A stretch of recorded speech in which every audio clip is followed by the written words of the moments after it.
ఏమో కానీ నాకైతే చాలా భయము. కానీ మన ఆత్మీయ తల్లిదండ్రులుగా అన్న అక్క నాకు ఒక బాధ్యత ఇచ్చారు అన్నప్పుడు నాకు శక్తి ఉన్నా లేకపోయినా, అంటే నాకు కాదు, ఇక్కడ ఎవరికీ శక్తి లేదు, దేవుడు ఇచ్చిన శక్తే కనుక. మా పోయిన వారం ప్రభాకర్ బ్రదర్ ఏదో ప్లేయర్ అన్నాడు క్రికెటర్లో. అసలు నా క్రికెటే రాదు, అంటే బ్యాటు బాల్ అంటే కూడా తెలియదు నాకు. కానీ దేవుడికి స్తోత్రం కలుగును గాక. దేవుడు పరిశుద్ధాత్మ నా పైన కుమ్మరించి దేవుడు నాతో పలికిన మాటలు నేను మీతో షేర్ చేసుకుందాం అనుకుంటున్నాను. Praise the lord. Thank you Jesus. సో ఈ మధ్య కొత్తగా టీవీలో న్యూస్ చూస్తుంటే ఒక పదం రిపీటెడ్గా ఈ మధ్య మనం వినాల్సి వచ్చింది. ఈ రేవ్ పార్టీ అనేసి వినారా? ఈ రేవ్ పార్టీ అంటే ఏంటో తెలుసా మీకు? నాకు ఇదే ఫస్ట్ టైం నేను వినటం ఆ పార్టీ గురించి. ఆ పార్టీకి ఏంటంటే ఎంట్రీ టికెట్ ఉంటుందంట. ఆ ఎంట్రీ టికెట్ కొన్ని లక్షలు కోట్లలో ఉంటుందంట. ఓకేనా? ఎంట్రీ టికెటే కొన్ని లక్షలు కోట్లలో ఉంటుంది. సో అంత టికెట్ తీసుకొని పోయారు అంటే వాళ్ళు ఎట్లాంటి వాళ్ళో మనం ఆలోచించుకోవాలి. Okay, first point. నెంబర్ 2, పార్టీలో ఏం జరుగుద్ది అంటే పాపముకు అంతులేనిది జరుగుతుందంట. లిమిట్స్ లేవు, పాపానికి లిమిట్స్ లేవు. అంత పాపము అక్కడ ఉంటుంది. ఆ పాపాన్ని కూడా మనము కొనుక్కోవాలంట. ఎంత ఆశ్చర్యంగా ఉందండి. ఆ పాపము చేయడానికి కూడా మనము కొనుక్కొని చేయాల. అంటే మన కష్టాజీతం అయితే మనము అలాంటి వాటికి పెట్టము. మనం దేవుణ్ణి నమ్ముకున్న వాళ్ళమైతే అలాంటి వాటికి పెట్టము. కానీ అక్కడ ఏంటంటే మనం పెట్టే ప్రతి రూపాయికి హద్దు ఉండదు, లిమిట్స్ ఉండవంట. ఇంకొక రకమైన పాపం ఉందండి, అదే ఈ పబ్బులు అంటారు చూడండి. వాటిల్లో ఎంట్రీ టికెట్స్ ఉంటుంది, పాపం ఉంటుంది, కానీ వాటిలో కొన్ని లిమిట్స్ ఉంటాయంట. ఏంటండి? వాటిలో కొద్దిగా లిమిట్స్ ఉంటాయి. సో నిజంగా ఆశ్చర్యకరమైన విషయాలు. ఇది నేను ఇది వింటూ ఉన్నప్పుడు నాకు ఒకటి అనిపించింది. దేవుడు దగ్గరికి వెళ్ళాలంటే మనకేమన్నా లిమిట్స్ ఉన్నాయా? లిమిట్స్ ఉన్నాయా? లేవు. ఎవరన్నా ఆ గేట్ దాటి లోపలికి రావచ్చు కదండి. ఏమన్నా డబ్బులు పెట్టి టికెట్లు కొంటున్నామా? ఏం లేదు కదండి. రావడానికి ఎవరికైనా అక్కడికి వెళ్ళాలి అంటే కొన్ని క్వాలిఫికేషన్స్, అంటే వాళ్ళల్లో కొన్ని డ్రెస్ కోడ్స్ ఉంటాయి, కొన్ని ఏవో ఉంటాయి, మనకు తెలీదు. కానీ ఇక్కడికి రావాలంటే ఎవరికన్నా ఏమన్నా అడ్డంకులు ఉన్నాయా? ఎవడు పడితే వాళ్ళు లోపలికి వచ్చేయచ్చు కదండి. కానీ ఇక్కడికి లోపలికి వచ్చిన తర్వాత దేవుడు మనతో కొన్ని మాటలు మాట్లాడతాడు. ఆ మాటలు మనము విని ఇక్కడే వదిలేసి వెళ్ళిపోతున్నామా, లేదా ఆ మాటల్ని పట్టుకొని మన మనసులో మనము దున్నుకుంటున్నామా అన్నది ఆలోచించాలి. సో అలాంటి టాపిక్ వచ్చినప్పుడు మనకి దేవుడి సన్నిధిలో ఉండాలి అంటే కొన్ని ప్రిన్సిపల్స్ మనం పాటించాలి. ఈ ప్రిన్సిపల్స్ పాటించిన వలన మీకేమన్నా నష్టం ఉంటుందా?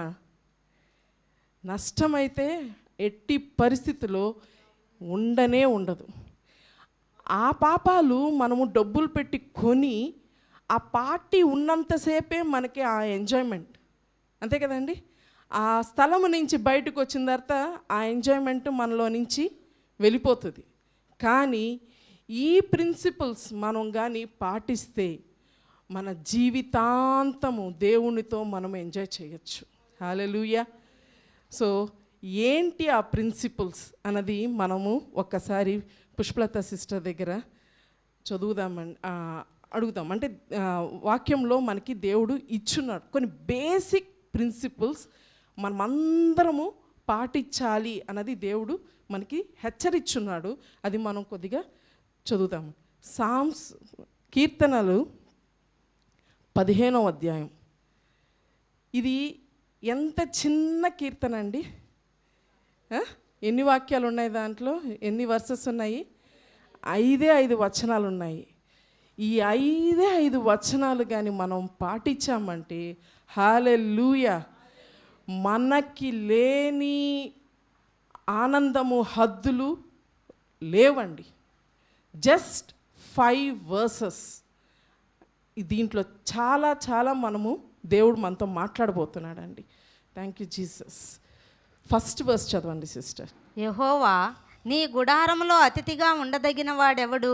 నీ పరిశుద్ధ పర్వతం మీద నివసింపదగిన వాడెవడు? నీ గుడారములో అతిథిగా అంటే మనము we are going to be as a guest to his place. అందరము పోగలుగుతామా? అందరూ పోగలుగుతామా? పోలేం. దీంట్లో ఫస్ట్ దావీదు గారు మనకి దేవుణ్ణి ఒక క్వశ్చన్ వేశారు. ఈ క్వశ్చన్లో ఒక ప్లేస్ అంటే ఇది పరిశుద్ధ స్థలమైన చోటులోకి ఎవరు వెళ్ళగలుగుతాం? నాతో దేవుడు మాట్లాడింది, నేను చెప్తున్నాను. Am I eligible? నాకు ఈ ఎంట్రీ టికెట్ ఉందా లేదా అన్నది మనం పరీక్షించుకుంటాం. దేవుడు ఈ వాక్యంతో ప్రతి ఒక్కరికి 2 విధాలుగా మాట్లాడతాడండి. ఫస్ట్ మనతో మాట్లాడబోయేది హోలీ స్పిరిట్ వస్తుంది. ఆ హోలీ స్పిరిట్ని మనం తొక్కేసి సాతాను మాటలు మాత్రమే వింటాము. ఇప్పుడు అదే మనకి జరగబోతుంది. ఇప్పుడు ఈ వాక్యం వింటున్నప్పుడు మన జీవితంలో ఈ మధ్యనే అంటే ఈ వారమో ఈ నెలో ఏదో ఒక విషయంలో మనతో పరిశుద్ధాత్మ కొన్ని విషయాలు హెచ్చరించుంటాడు.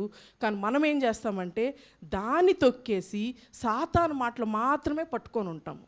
అందుకనే మనకి ఆ దేవుని సన్నిధికి వెళ్ళడానికి మనకి ఇంకా అర్హత రావడం లేదు. ప్రతి వారము నేను నాతో చెప్పుకున్నా, ప్రతి వారం వస్తున్నాము, ప్రతి వారము దేవుడు మనతో ఎన్నో విధాలుగా విజ్ఞాపన ప్రార్థనలో ఉపవాస ప్రార్థనలో మాట్లాడుతున్నాము. కానీ మళ్ళీ సండేకి వచ్చేసరికి ఈ వారమంతా ఒక ప్రెషర్తోనే మనము సండే వస్తున్నాము. ఆ ప్రెషర్ దేవుడు ఈ ఆరాధనతో మనకి రిలీజ్ చేస్తాడు. కానీ మళ్ళీ మనము లోకంలోకి వెళ్ళిపోయేసరికి కొత్త శోధనలు మన వనలో డెవలప్ చేసుకుంటున్నాం. ఇది మనకి రొటీన్ అయిపోయింది. ఒక నార్మల్ లైఫ్ అంటే మనకి భక్తి లేకుండా రొటీన్గా మనం వెళ్ళిపోతున్నాము. కానీ హెచ్చరికలు దేవుడిస్తున్న హెచ్చరికలు మనము తీసుకోవడం లేదు అన్నది నాతో దేవుడు చాలా మాట్లాడుతున్నాడు. సో నాతో మాట్లాడింది నేను షేర్ చేసుకుంటున్నాను. సో వీటిల్లో దేవుడు ఈ వాక్యంలో ఈ 4 వాక్యం అంటే ఫస్ట్ వాక్యం వచ్చి క్వశ్చన్, ఎవరు నీ సన్నిధిలోకి ఎంటర్ అవ్వగలుగుతారు? ఓకే, సో ఆ ఫస్ట్ వాక్యంలో మనకి ఆన్సర్ లేదు. కానీ మిగతా 4 వాక్యాల్లో మనకి ఉన్నాయి కొన్ని ప్రిన్సిపల్స్. ఫస్ట్ ప్రిన్సిపల్ చదవండి సిస్టర్. యథార్థమైన ప్రవర్తన కలిగి నీతిని అనుసరించుచు. ఒక్క నిమిషం సిస్టర్. ఫస్ట్ ప్రిన్సిపల్ ఏంటది? యథార్థమైన ప్రవర్తన కలిగి. హల్లెలూయా. హగ్గైలో అయితే ఈ టాపిక్ మీద ఒక డే ఫుల్ మాట్లాడారండి. హగ్గై మనకి మొన్న జరిగాయి కదా, ఇంటిగ్రిటీ మీద ఒక రోజంతా మాట్లాడారు. అక్కడితోనే అన్నీ డిలీట్ అయిపోయాయి. సో మళ్ళా మనము ఈ ఇంటిగ్రిటీ గురించి మనతో దేవుడు చాలాసార్లు మాట్లాడినా మనము ఆ యథార్థత మనకి రావట్లేదు. ఒక చిన్న ఎగ్జాంపుల్, మనకి మామూలుగా మనం బస్సు ఎక్కామనుకో, మన ఊరంటే మన ఐడెంటిఫై చేస్తారు. ఒక దైవజనుడు మంచిగా ఒక గ్యాదరింగ్ చేసి ఒక నెలగా దేవుడు వాక్యాలు బాగా చెప్తున్నాడు అనమాట. ఓకేనా? ఆ ఊరిలో ఒక దైవజనుడు దేవుడు వాక్యము బాగా అంటే మనకి స్పిరిచువల్గా చెప్పుకుంటూ వెళ్తున్నాడంట. అప్పుడు ఏమైందంటే ఇప్పుడు ఈ ఊరిలో చెప్పిన వ్యక్తి ఇంకొక ఊరికి వెళ్ళి కూడా స్ప్రెడ్ చేయాలనుకున్నారు. సో అతను ఆ బస్సు ఎక్కాడంట. బస్సు ఎక్కి టికెట్ తీసుకున్నాడు. ఓకేనా? టికెట్ ఫర్ ఎగ్జాంపుల్ 150 రూపాయలు అనుకుందాం. ఓకేనా? ఇతను ఏం చేశాడంటే ₹200 నోట్ ఇచ్చారు దైవజనుడు. ₹200 నోట్ ఇచ్చి ₹150 టికెట్ తీసుకున్నాడు. బ్యాలెన్స్ ఏమైందంటే అతను ఇవ్వబోతూ ₹200కి ₹100 ఇచ్చేసాడు. ఎవరు? కండక్టర్. ఓకేనా? ఏం చేశారు? ₹100 బ్యాక్ ఇచ్చేసారు. సో ఈ పాస్టర్ గారు దాన్ని తీసుకున్నారు. తీసుకొని ఇక్కడే మనం ఆలోచించాల్సిన విషయం, అంటే నేను ఎవరిని క్రిటిసైజ్ చేయట్లేదు, కానీ ఒక చిన్న డిస్టర్బెన్సు ప్రతి ఒక్కరికి వస్తుంది అని చెప్పడానికి. ఆ ₹100 తీసుకున్న తర్వాత ఆ బస్ పోతా ఉన్నప్పుడు ఇతని మనసులో నుంచి ఏమొస్తుంది? ఈ ₹100 రిటర్న్ ఇవ్వాలనిపిస్తుంది. బట్ ఇంకొకటి ఏం చేస్తుందంటే, అబ్బా ఈ ₹100 కోసం నువ్వు రిటర్న్ ఇవ్వాల్సిన అవసరం ఉందా? ఆ టికెట్ కలెక్టర్కి ఎంతోమంది ₹10 వదిలేసి ఉంటారు, ₹5 వదిలేసి ఉంటాడు. ఈ ఊరి నుంచి ఆ ఊరికి వెళ్ళేసరికి అతనికి ఎన్నో ₹100 వచ్చి ఉంటాయి, ఎన్నో 10, 50 వచ్చి ఉంటాయి. ఇవ్వాల్సిన అవసరం లేదు అన్నొక అలజడి అతనిలో ఆరంభించిందంట. మళ్ళా పర్వాలేదులే అనుకొని జోబులో పెట్టుకోబోతాడంట, మళ్ళీ తీసి చేతిలో పెట్టుకుంటాడంట. అవును, మనం దేవుడు మాటలు చెప్తున్నాం కదా, మరి ఈ ₹100 వలన మనం జోబులో పెట్టుకుంటే మనలో యథార్థత పోద్ది కదా అనేసి అతనే క్వశ్చన్ చేసుకున్నాడంట. మళ్ళీ వెంటనే ఏమవుతుంది? సాతాను వెనక్కనే వచ్చి మాట్లాడతాడంట, ఆఫ్టర్ ఆల్ ఇది ₹100, దీనికోసం ఎందుకు నువ్వు అంత ఆలోచిస్తున్నావు? ఏం కాదు పద అన్నాడంట. ఏం కాదులే అనేసి మళ్ళీ ఎత్తి జోబులో పెట్టుకున్నాడంట. అతను లేచి దిగేటప్పుడు పరిశుద్ధాత్మ అతన్ని ఎంత హెచ్చరించిందంటే, ఈ ₹100 వలన నీ క్యారెక్టర్ నువ్వు పోగొట్టుకుంటావా? నువ్వు చెప్తున్న సాక్ష్యము వదులుకుంటావా అనేసి ఒక హెచ్చరిక వచ్చిందంట. దిగి వెనక్కెక్కి ఆ టికెట్ ఆ ₹100 మళ్ళా టికెట్ కండక్టర్కి రిటర్న్ ఇచ్చాడంట. రిటర్న్ ఇచ్చి వెళ్తుంటే ఆ కండక్టరు అన్యుడు అంట. ఏమన్నాడంటే, పాస్టర్ గారండి, నువ్వు చెప్తున్న ప్రతి వాక్యము మైక్లో నుంచి మా ఇంట్లోకి నాకు వినిపిస్తుందండి, కానీ నిజంగానే నువ్వు యథార్థంగా ఉన్నావా లేదా అని నేను టెస్ట్ చేయడానికి నీకు ₹100 ఇచ్చాను, కానీ నేను మిస్టేక్ అయ్యి ఇవ్వలేదు అన్నాడంట. ఎంత మోసమైపోయి ఉంటుందండి మన దేవుణ్ణి మనము ఎంత చీప్ చేసి ఉంటామో. అక్కడ ₹100 కానీ జోబులో పెట్టుకొని ఆ పాస్టర్ గారు దిగేసుకుని ఉంటే ఎంత చీప్ అయిపోయి ఉంటుందండి అది ఆ పాస్టర్ గారిని చాలా అలజడి చేసి, ఓకే థ్యాంక్ యూ జీసస్, దేవుడికి స్తుతులు చెప్పుకున్నాడు. అలాగా మన జీవితంలో మనకి తెలియకుండా మన జీవితంలో మనం పోతున్నప్పుడు మన చుట్టూ ఉన్న అన్యులు మనని ఎంత నోటీస్ చేస్తుంటారో మనం ఆలోచించాలండి. ఏదో చిన్న తప్పే కానీ మనం అనుకుంటుంటాము అది వాళ్ళు నోటీస్ చేయరు బై మిస్టేక్ అని. బట్ ఇప్పుడున్న వాళ్ళు ఎంతో స్మార్ట్. సో వాళ్ళు ఏం చేస్తారంటే మన వెనకనే మనని ఎగ్జామిన్ చేస్తుంటాడు. సో వాళ్ళ కోసం కాదు కానీ మన కోసం మనం ఎగ్జామిన్ చేసుకొని చూద్దాము, మనము దేవుడితో యథార్థంగా ఉంటున్నామా లేదా అన్నది మనము ఎగ్జామిన్ చేసుకోవాలంటండి. ఈ యథార్థత ఎంత ఇంపార్టెంటో మనకి చిన్న ఎగ్జాంపుల్స్, అంటే మనము ఎట్లాంటి తప్పులు మనము చేయకూడదు. బ్లేమ్లెస్ అండ్ సిన్లెస్ జీవితం మనం జీవించాలి. ఎంత ఫస్ట్ పాయింట్ అది పెట్టారు అంటే అది ఎంత ఇంపార్టెంట్ అయిన పాయింటో మనం ఆలోచించుకుందామండి. ఒక ఎగ్జాంపుల్ సిస్టర్, సామెతలు 27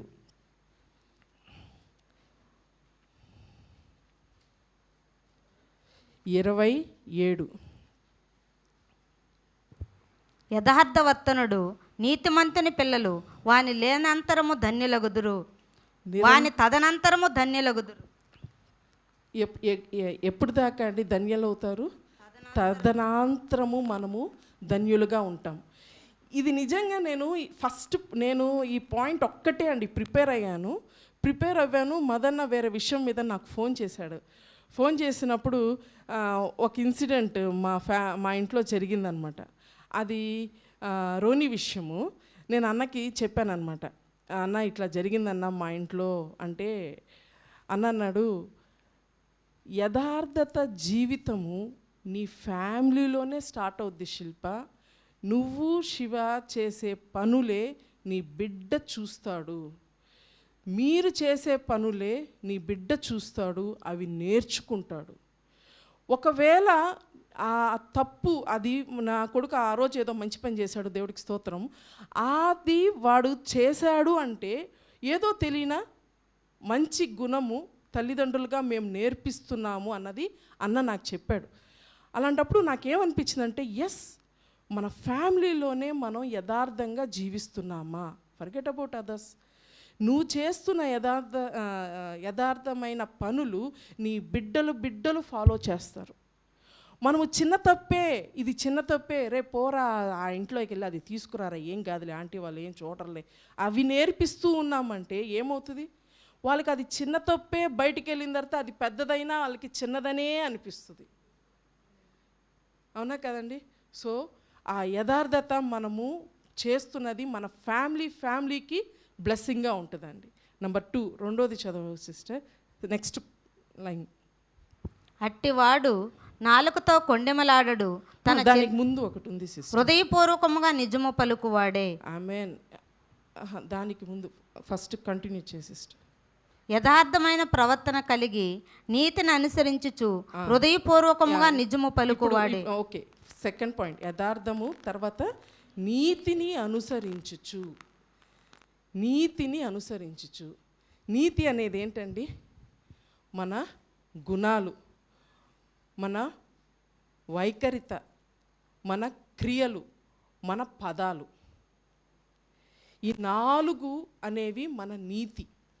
మన క్యారెక్టర్ ఎట్లా ఉంది, మన యాటిట్యూడ్ ఎట్లా ఉంది, మన క్రియలు ఎట్లా ఉన్నాయి, మన పదాలు ఎట్లా ఉన్నాయి. మనము ఈ 4 మన జీవితంలో ఎప్పుడు ఎలా వాడుతున్నాము. చిన్న వాటికే బూతులు వచ్చేస్తాయండి. ఎక్కడి నుంచి వస్తాయో అంటే అది రొటీన్ అయిపోయింది, మనకి పదాలు రొటీన్ అయిపోయాయి. చిన్న వాటికే మన క్రియలు మారిపోతాయి. మనం మంచి చేయాలనుకున్న మనసులో ఏవేవో వచ్చేసి మన క్రియలన్నీ మనము మార్చేసుకుంటాం. మన ప్యాటర్న్ ఆఫ్ లివింగ్ మార్చేస్తాం. ఎందుకు? అదే మనలో ఉండే ఆ నీతిని మనం చంపేసుకుంటాం. ఇవే మన పిల్లలు చూసేది. సో దేవుడు ఏం చెప్తున్నారంటే, మన దేవుడితో మనకున్న రిలేషన్షిప్ నీతిగా ఉంది. అదే రిలేషన్షిప్ మన ఫ్యామిలీతో కూడా మనం నీతిగా జీవించి చూపించాలా అనేది దేవుడు చూపిస్తున్నాడండి. ఎవరితో వద్దు, ఇది నీతో, నీ ఫ్యామిలీతోనే మనం జీవించామంటే ఆటోమేటిక్గా మన క్రియలు, మన మాటలు, మన బిహేవియర్ లోకంతో కూడా మంచిగానే అయిపోతుంది. ఇక్కడ నువ్వు షార్ట్ టెంపర్ అయ్యావంటే ఆటోమేటిక్గా బయట కూడా నువ్వు షార్ట్ టెంపర్గానే బిహేవ్ చేస్తావు. సో నీ నీతి అనుసరించుచు బతకాలి అన్నది 2వ పాయింట్. ఓకేనా అండి? 3వది, అట్టివాడు నాలుకతో కొండెమలాడడు, తన చెలికానికి కీడు సిస్టర్. అట్టివాడు 3వ పాయింట్, నాలికతో కొండెమాడడు.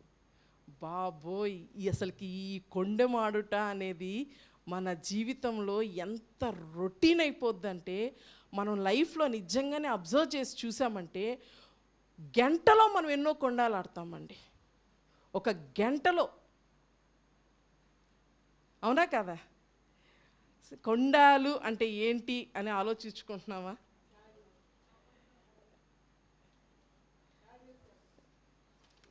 సాడీలే. ఓకే, 4th పాయింట్కి వెళ్ళిపోయాం యాక్చువల్గా. ఇది ఓకే, ఇది కంప్లీట్ చేసుకొని 3rd పాయింట్కి వద్దాం. కొండాలు అనేది ఏంటంటే సాడీలు. అంటే మనకి తెలియకుండానే మనము ఒక స్పై క్యారెక్టర్ చేస్తామంట. ఒకరి మీద నిఘా పెట్టి ఉంచుతాం. వాళ్ళు ఏం చేస్తున్నారు, ఏంటి అన్నది ఒక విధమైన కొండమంట. ఎందుకు చేయాలి? మనకి అవసరమా? అంటే నేను చెప్పేది పక్కన వాళ్ళ జీవితాలు మనకెందుకు? వాట్ ఎవర్ దే డూ మనకెందుకు? అలాంటి స్పై క్యారెక్టర్స్ మనం ఎన్ని చేస్తున్నాము మనం అబ్జర్వ్ చేస్తాం. 2వది గొనుగుడు. ఇదైతే రొటీన్. ఎన్నో విధాలుగా మనము గొనుక్కుంటూనే ఉంటాము. వాళ్ళని చూసి వీళ్ళని చూసి వాళ్ళని, వర్క్ స్పాట్లో కావచ్చు, ఇంట్లో కావచ్చు, బయట కావచ్చు, సంఘంలో కావచ్చు. ఈ గొనుగుడు లేని రోజంటూ మనకి ఉండదు. అబ్జర్వ్ చేద్దాం, మనతో మన పరిశుద్ధాత్మ చెప్తుంటాడు, మనం అది నోట్ చేసుకుంటాం. మనం ఎక్కడ గొనుగుతున్నాము? ప్రతి ఒక్కరి లైఫ్లో గొనుగుడు, ఈ స్పై క్యారెక్టర్స్ ఉంటాయి. మూడోది వచ్చేసి వెన్నుపోటు. మనము కొన్నిసార్లు హద్దులు మీరిపోతాం. ఈ వెన్నుపోటు పొడిచే దాంట్లో హద్దులు మీరిపోతామంట. అంటే మనకి తెలియకుండా చేస్తామా, తెలిసి చేస్తామో తెలియదు, కానీ ఈ వెన్నుపోటులో హద్దులు మీరిపోతాం. నాలుగోది ఏంటంటే ఊసరవిల్లి క్యారెక్టర్స్. అది కూడా ఒక విధమైన అంటే ఒకే క్యారెక్టర్ శిల్పానే, కానీ ఒకరితో ఒకలాగా బిహేవ్ చేస్తుంది. అదే శిల్ప ఇంకొకరితో ఇంకొకలాగా బిహేవ్ చేస్తుంది. అవసరమా? ఈ క్యారెక్టర్స్ మనలో ఉన్నాయా లేవా? నాలో ఉన్నాయి. అవి పోవాలా, దేవుడు కోరుకుంటున్నాడు. ఎందుకంటే మనం అలా అలవాటు చేసేసుకుంటున్నాం. మన డైలీ లైఫ్ని మనం అలాగా అలవాటు చేసేసుకుంటున్నాం. అది దేవుడికి ఇష్టం లేనిది. ఇంకొకటి ఏంటంటే కొండెంలాడటం. సిస్టర్ ఒకసారి మళ్ళీ చదవండి సిస్టర్, ఆ సెకండ్ది. యాక్చువల్గా ఇది 4th పాయింట్. 3rd పాయింట్ వచ్చేసి యథార్థమైన ప్రవర్తన కలిగి నీతిని అనుసరించుచు హృదయపూర్వకంగా నిజము పలుకువాడే. ఇది 3rd పాయింట్. యాక్చువల్గా ఏంటండి? హృదయపూర్వకంగా నిజము పలుకువాడు. ఇక్కడ దావీదు యాక్చువల్గా చెప్పాలి అంటే నిజము పలుకువాడు అని చెప్పచ్చు కదా. నిజాల్లో నిజమంటే నిజమే, కానీ దీంట్లో ఏముందంటే హృదయపూర్వకంగా నిజం పలకాలంట. ఎంత కష్టమైన టాకో ఇది అసలుకి. ఇప్పుడు ఒకటి నాకు ఇది కరెక్ట్ అనిపిస్తుంది, అదే నా ఎదుటి మనిషికి కూడా కరెక్ట్ అనిపిస్తుంది. కానీ కరెక్ట్ ఏంది అన్నది మన హృదయానికి తెలుసు. కానీ అక్కడేం చేస్తామంటే మనము యాక్ట్ చేస్తాం, కవర్ చేసుకుంటాం, మనని మనము డామినేట్ చేసుకుంటాం. సాతాన్నే మనం హైలైట్ చేస్తాం, కానీ దేవుణ్ణి హైలైట్ చెయ్యం. మన జీవితాల్లో నిజమైన లైఫ్లో ఒప్పుకోము. మన నిజాయితీ మనము చూపించుకోవడానికి తప్పుని కూడా నిజం అని చెప్పుకుంటాం. కానీ నువ్వు ఇక్కడ నీ ఎదుటి మనిషి దగ్గర నిజాయితీగా చూపించుకోవటం వలన మనకి ఏమన్నా లాభం ఉందా? లేదు. కానీ దేవుడు ఎదుట మనము నిజాయితీగా హృదయపూర్వకంగా మనము నిజము మాట్లాడాలి అన్నది దేవుడు మనకిస్తున్న 3వ హెచ్చరిక. ఇది చూస్తే ఈ ఫస్ట్ 3 ఏంటంటే మనకి మనమే, అంటే దేవుడు మనతో మన కాండక్ట్ గురించి మాట్లాడుతున్నాడు, మనతోనే మాట్లాడుతున్నాడు. ఈ 3 పాయింట్లు: 1 ఇంటిగ్రిటీ, యథార్థత; 2 నీతి; 3వది హృదయపూర్వకంగా నిజము మాట్లాడాలి అన్నది మాత్రము. ఇది నీ కాండక్ట్ గురించి దేవుడు మాట్లాడుతున్నాడు. ఇప్పుడు నెక్స్ట్ మనం ఇందాక చూసింది ఏంది అంటే మనము మన సహోదరులతో ఎలా ఉండకూడదు అన్నది మనతో దేవుడు మాట్లాడేది ఏంది అంటే కొండెంలాడుట.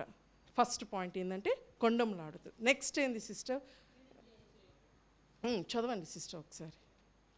అట్టివాడు నాలుకతో కొండెమలాడడు, తన చెలికానికి కీడు చేయడు, తన పొరుగు వాని మీద నింద మోపడు. తన చెలికానికి కీడు చేయడు. కీడు చెయ్యకుండా మనము ఉంటున్నామా? ఏదో ఒక రీతిగా మాట తీరుగా కీడు చేస్తుంటాము. కొన్ని వచ్చేసి మన బిహేవియర్ వలన మనం కీడు చేస్తుంటాం. ఇప్పుడు నాకు వీళ్ళు ఇష్టం లేదు అనుకో, వాళ్ళని డిస్టర్బ్ చేయాలా, ఎలాంటి డిస్టర్బెన్స్ అన్నా నేను చేస్తూనే ఉంటాను. అది కీడా కాదా? వాళ్ళకి డిస్టర్బెన్స్ అనేది కీడా కాదా? సో మనము అలాంటి కీడు కూడా చెయ్యకూడదు అన్నది దేవుడు మనకిస్తూ హెచ్చరిక. ఒక్కసారి దేవుడు మనకేం చెప్పాడంటే సామెతలు 109:5 ఒకసారి చదవండి సిస్టర్. సారీ, ప్రావబ్స్ సారీ, కీర్తనలు 109:5. నేను చేసిన మేలునకు ప్రతిగా కీడు చేయుచున్నారు, నేను చూపిన ప్రేమకు ప్రతిగా నా మీద ద్వేషముంచుచున్నారు. మనము దేవుడు చేస్తున్న మేలులు చూపించడం లేదు, కానీ మనం ఏం చేస్తున్నాము? కీడు చేస్తున్నాము.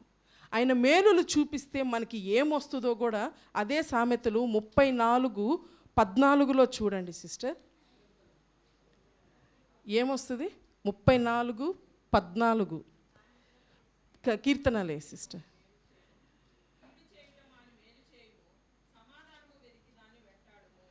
సో మనము మేలు చేస్తుంటే మనకి ఏమొస్తుంది అంటున్నారు దేవుడు? సమాధానము కలుగుతుందంట. సో మనం ఇంకోటిది, మన ఫ్యామిలీ అంటే మన వాళ్ళతో, మన ఇతరులతో మనం ఏమి చేయకూడదండి. 5వ పాయింట్, కీడు చేయకూడదు. 6వ పాయింట్ అండి, చదవండి సిస్టర్. అతని దృష్టికి నీచుడు అసహ్యుడు, అతడు యెహోవా యందు భయభక్తులు గల వారిని సన్మానించును. అదే సిస్టర్, ఇది మన మెయిన్ కీర్తనలు 15. ఇది నీతి, కీడు తర్వాత చదవండి. తన పొరుగు వాని మీద నింద మోపకు. ఒకవేళ మనము మత్తయి సువార్త 7 ఒకసారి చదవండి సిస్టర్.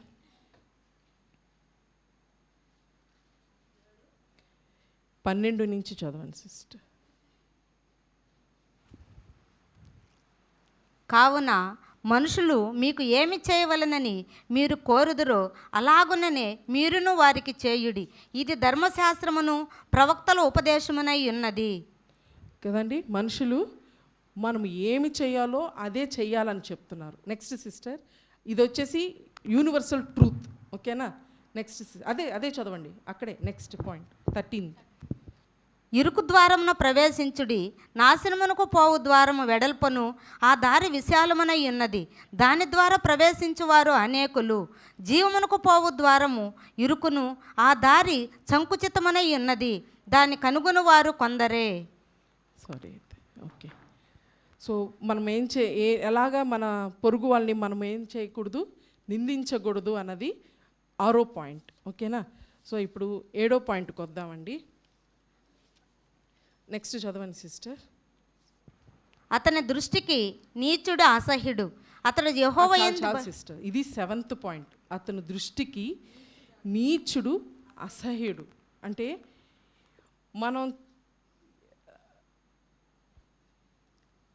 మనమే వాళ్ళని అంటే మనం మంచి చేయకపోతే ఏమవుతుందంటే మనము అది నీచుడు అంటే చీప్ క్యారెక్టర్ కింద మనము కంక్లూడ్ అయిపోతాము. ఓకేనండి? దాన్ని మనం వచ్చేసి ద్వేషము పెంచుకుంటాం. మనం వాళ్ళ మీద ఏమవుతుంది? మనకి ద్వేషం వస్తుంది అన్నమాట. అదే మనము జేమ్స్ యాకోబు రాసిన పత్రిక 4:4 ఒకసారి చూడండి సిస్టర్.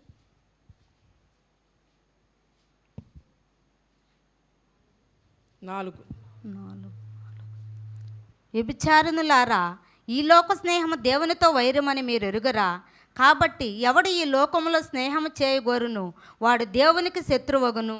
సో ఇవన్నీ ఒక విధమైన బ్యాడ్ క్యారెక్టర్స్. సో దాంట్లో మనం ఇంకోటిది కూడా చూసామంటే 2 కొరింథీయులు 6:14 చదవండి సిస్టర్.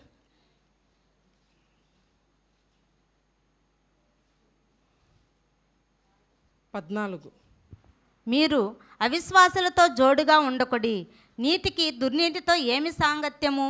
వెలుగులకు ఒక్క నిమిషం సిస్టర్, ఇక్కడ ఏం చెప్తున్నా అంటే దేవుడు అవిశ్వాసులతో మనము ఫ్రెండ్షిప్ చేయకూడదు. ఎందుకు అంటే మనకి మదన్న చాలాసార్లు ఒక ఎగ్జాంపుల్ చెప్తుంటాడు. ఒక తాగుబోతుడి దగ్గరికి అతన్ని మార్చాలనేసి మనం వెళ్ళి అతను తాగుతున్నప్పుడు కొంచెం కొంచెంగా పోసి అతన్ని మార్చడానికి చూస్తుంటే అతను ఏమనేవాడంట, నువ్వు తాగకుండా నాకు పోస్తూ చెప్తే అది పెద్ద గొప్పతనం కాదు, నువ్వు తాగి నువ్వు మాని నన్ను మాన్చు అని చెప్పాడంట. అప్పుడు ఏం చేశాడంటే ఇతను కూడా అతనితో చేరి తాగటం మొదలెట్టాడంట. ఫైనల్గా ఏమైంది, ఇద్దరు తాగుబోతులు అయిపోయారు. సో అలాంటి రిలేషన్షిప్ మనకి ఉందా? మనకి తెలియకుండానే మనము కూడా పాపంలోకి వెళ్ళిపోతున్నామా అన్నది మనము అబ్జర్వ్ చేసి చూడాలా. రెండో పాయింట్, అదే సెంటెన్స్ చదవండి సిస్టర్. నీతికి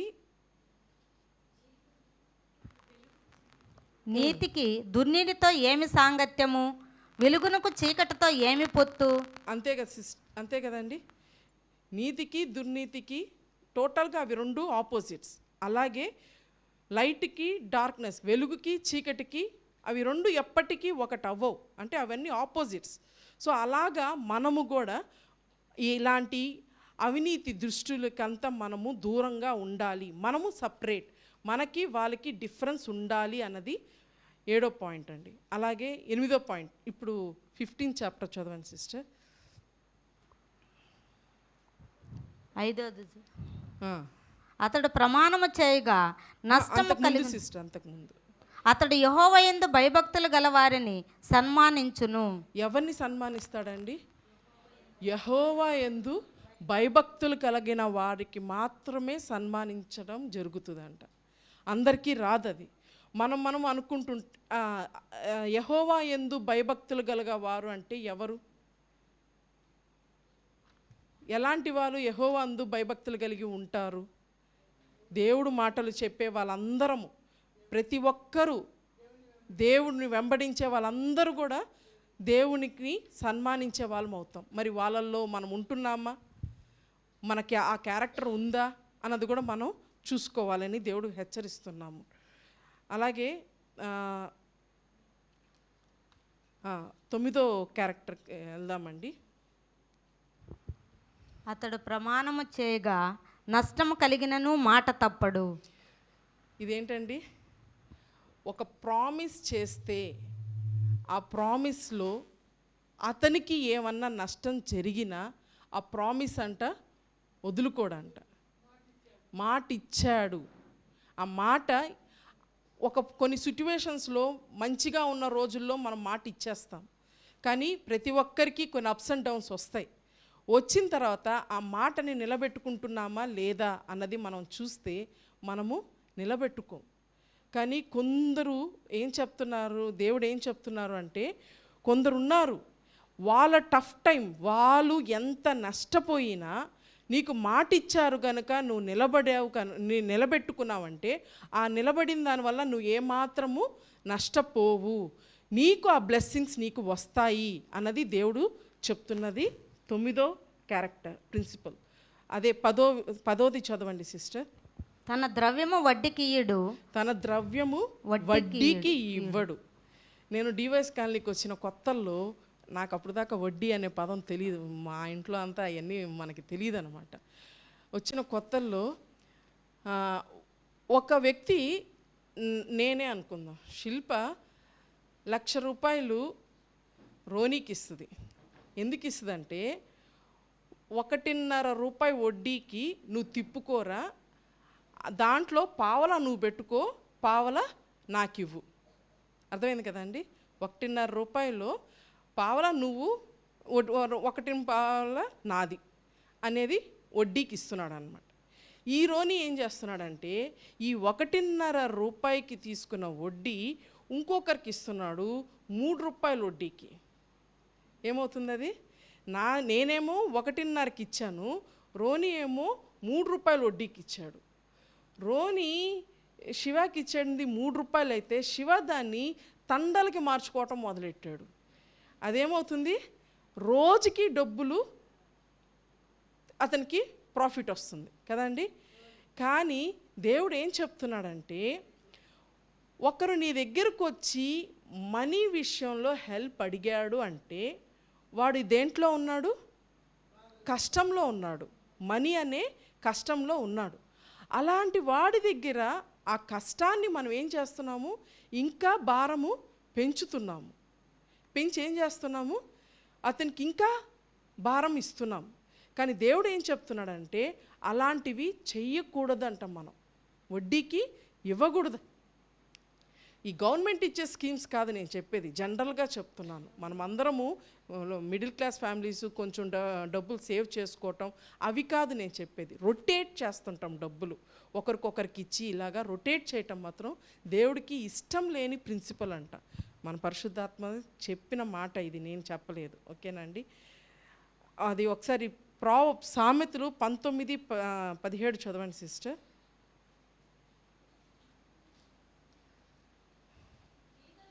అది 17.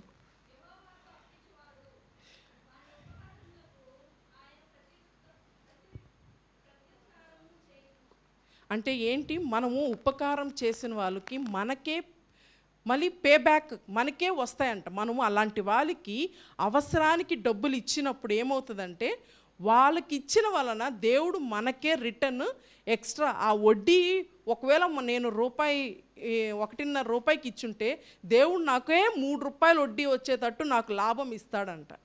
సో మనం ఎందుకు ఇట్లాగా చీప్గా మన దగ్గర ఉన్న డబ్బులు ఇచ్చుకొని మనం చీప్ అయ్యేదానికన్నా దేవుడు ఇచ్చే ₹3 వడ్డీ తీసుకోవటం మేలు కదా అన్నది ఒక 10వ ప్రిన్సిపల్. 11వ ప్రిన్సిపల్, లాస్ట్ ప్రిన్సిపల్ ఒకసారి చూడండి సిస్టర్. నిరపరాధిని చెరుపటకై లంచము పుచ్చుకొనడు. హల్లెలూయా. ఇది నిరపరాధిని చెడుపుటకై లంచము పుచ్చుకొనడు. మనం ఎవ్వరం ఇక్కడ లంచం పుచ్చుకోవట్లేదు, అవునా కదా? అవునా కదా?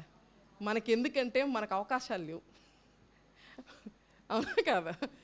అవకాశాలు ఉండి లంచం పుచ్చుకోని వాళ్ళే గ్రేట్. అవకాశాలు లేవు మనకి లేవు, కానీ మనకేమన్నా కార్యం కావాలంటే లంచం ఇవ్వకుండా ఉన్నామా? ఇచ్చకుండా మనకి ఇప్పుడు పనులు అవుతున్నాయా? కానీ నాకు తెలిసి రూతక్క అనుకుంటా ఒక సాక్ష్యం చెప్పింది, లంచం ఇవ్వకుండా పని చేసుకుంది ఆధార్ కార్డు విషయంలో, ఏదో సంథింగ్ అక్క ఒకసారి సాక్ష్యం చెప్పింది.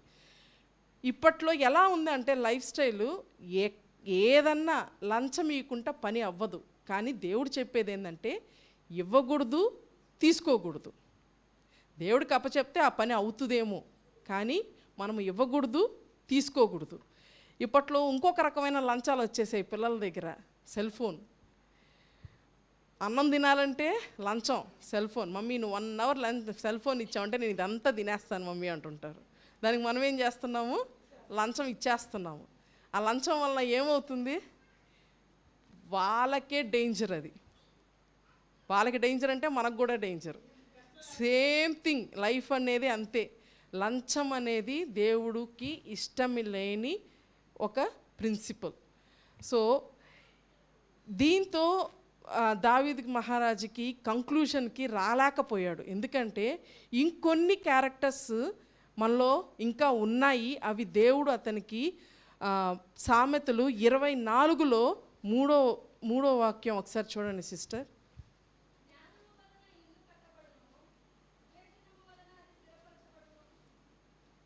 సామ్స్ 24:3. జ్ఞానము వలన ఇల్లు కట్టబడును, వివేచన వలన అది స్థిరపరచబడును. సారీ, సామ్స్ కీర్తనలు. సామ్స్ అంటే కీర్తనలే కదా, కీర్తనలే సామ్స్. యెహోవా పర్వతమునకు ఎక్కదగిన వాడెవడు? ఆయన పరిశుద్ధ స్థలంలో నిలువదగిన వాడెవడు? ఇక్కడ కూడా సేమ్ క్వశ్చన్ మనకి ఫస్ట్ వర్స్ ఎక్కడైతే వచ్చిందో అదే క్వశ్చన్ వేసి దానికి అంటే అక్కడ కొన్ని పాయింట్సే దేవుడు స్పెసిఫై చేశాడు, 11 క్యారెక్టర్సే. మళ్ళీ 24:4లో మనకి ఇంకొన్ని హెచ్చరికలు, కొన్ని ప్రిన్సిపల్స్ యాడ్ చేశారు దావీదు మహారాజు. చూడండి.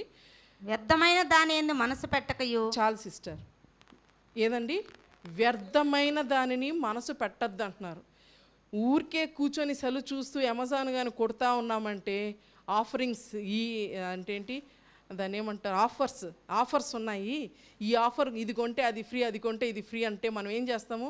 అవసరం ఉన్నా లేకపోయినా దానికి ఏం చేస్తాం? మనం కొనడానికి ప్రయత్నిస్తుంటాం. అలాంటి వ్యర్థమైన వాటిలు అంటే నేను చెప్పేది చిన్న వస్తువుల విషయం కాదు, మన జీవితంలో మనకి అవసరం లేని వాటి విషయాల్లో మనము మనసు పెడుతున్నాము.